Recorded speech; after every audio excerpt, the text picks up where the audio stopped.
Maayong buntag sa tanan, another day, another sharing na punta with Kuya Nico. Before we begin, join me in a short prayer. In the name of the Father, and of the Son, and of the Holy Spirit. Amen. Hail Mary, full of grace, the Lord is with you. Blessed are you among women, and blessed is the fruit of thy womb, Jesus. Holy Mary, Mother of God, pray for us sinners, now and at the hour of our death. Amen.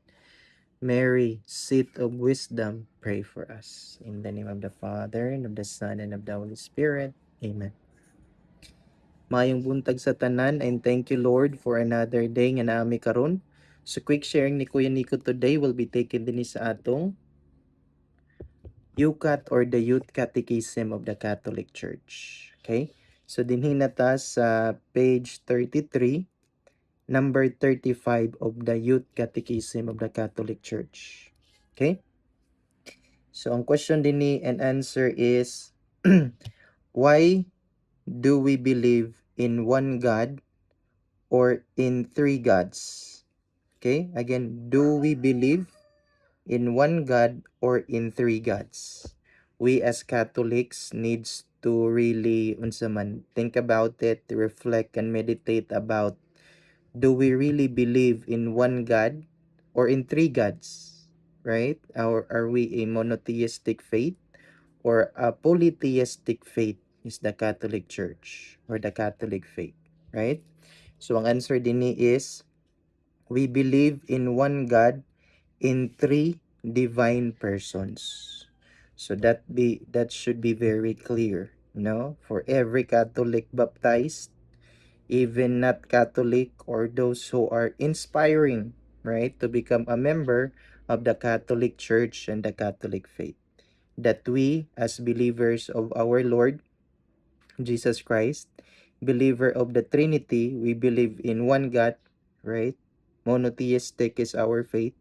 We believe in one God in three divine persons, right? Which is what we call the Trinity, right? The mystery of the Holy Trinity. Nakinsa man ang Trinity, none other than si God the Father, si God the Son, and God the Holy Spirit. Okay? So God is not solitude, but perfect communion. Again, God is not solitude, but perfect communion. That's coming from Pope Benedict XVI. Okay? God is not solitude, it's not being alone, it's not being one and alone. Rather, God is a perfect communion, right? Communion, community, family, right? Of God the Father, God the Son, and God the Holy Spirit. And I want to add Saint Augustine on this one, as he said that wherever there is love, right? Whenever there is love, there is the Trinity, right? The lover, the beloved, and the love that both of them shared together, right? And it's very evident from the Gospel according to Saint John that God is love, right? Deus caritas est. That is why God is not solitude, but God is a perfect communion, right? The lover, the beloved, and the love that the two of them shared together. Okay? What else? Christians do not worship three different gods. So that's very important, no? Dili tulo kalahi ka Ginoo. Because again, we are a monotheistic faith, right? We only believe in one God, but not alone.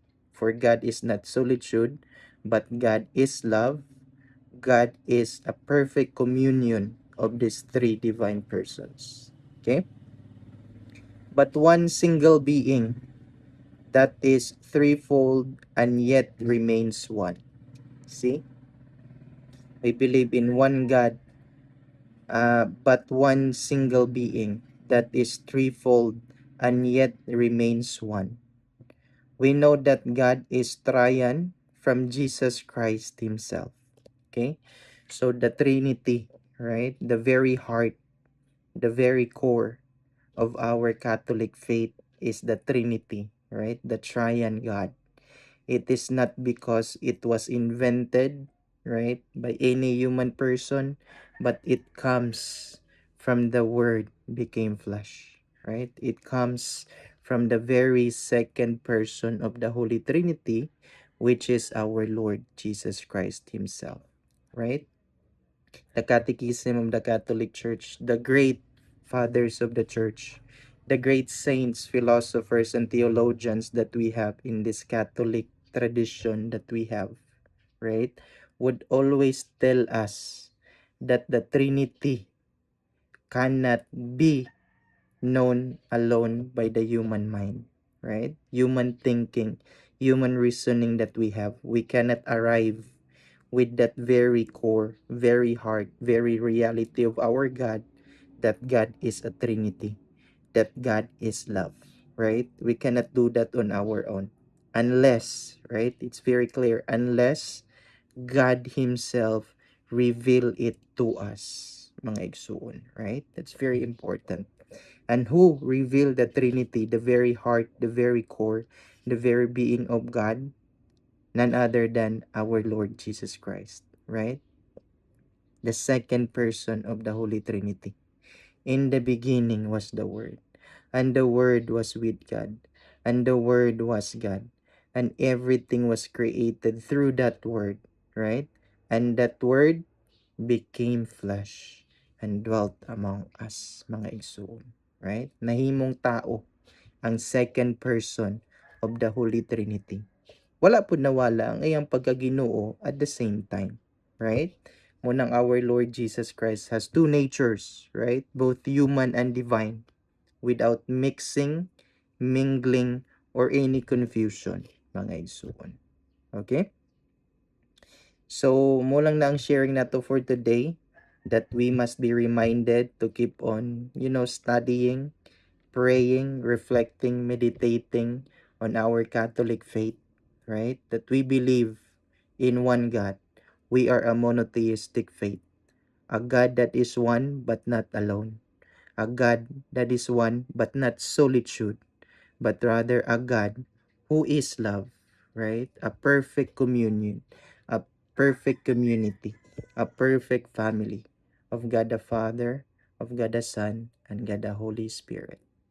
Thank you, everyone, and God bless.